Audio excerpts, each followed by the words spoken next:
His entry into the game often precipitated a quick Warriors turnover or a late defensive rotation or a silly foul because he bit too hard on the pump fake.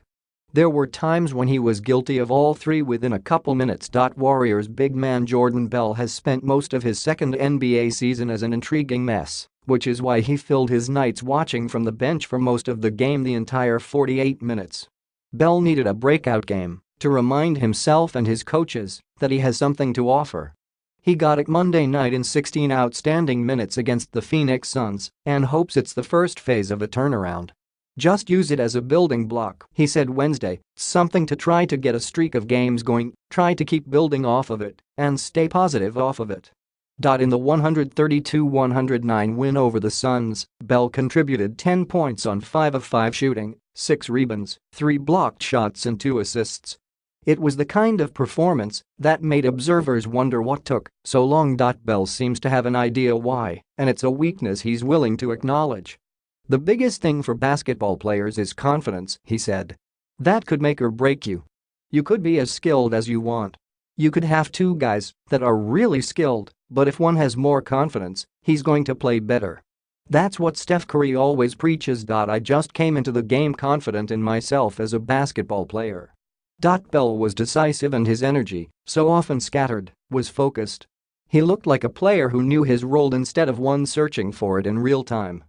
Insofar as he had played a total of 15 minutes in the previous 4 games, this was coach Steve Kerr giving Bell yet another chance with the hope that this might be the game he put it together. "It's tough to always be confident in yourself when minutes are gone," Bell said. "Obviously, you're not doing something right. Whether I got in or not, I would try to stay as confident as possible about the game." 3 times this season, Bell never left the bench. On 10 other occasions, he played 7 or fewer minutes.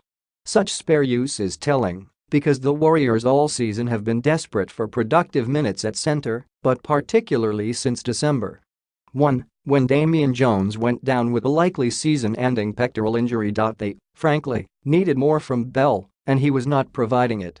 Kevon Looney has since averaged more than twice as many minutes as Bell when, ideally, the two would split time fairly evenly. Looney is much less spectacular, but much more reliable. Looney is the team's most trusted big man. Bell still has to gain that. "He seems to understand that. That's the thing I love about Steve," Bell said. "He always lets me know how the rotation is going to be, if I'm going to play, or if I might not play, or whatever it is. He kind of told me what the games are going to be like coming up, with matchups and things like that, so I prepared for it." Coming up next are the Houston Rockets, with center Clint Capella. Because their athleticism and skills are similar, the Warriors have viewed Bell as their response to Capella. During the Western Conference Finals last May, Bell's minutes were influenced by the way the Rockets used Capella. Bell faces another test Wednesday night.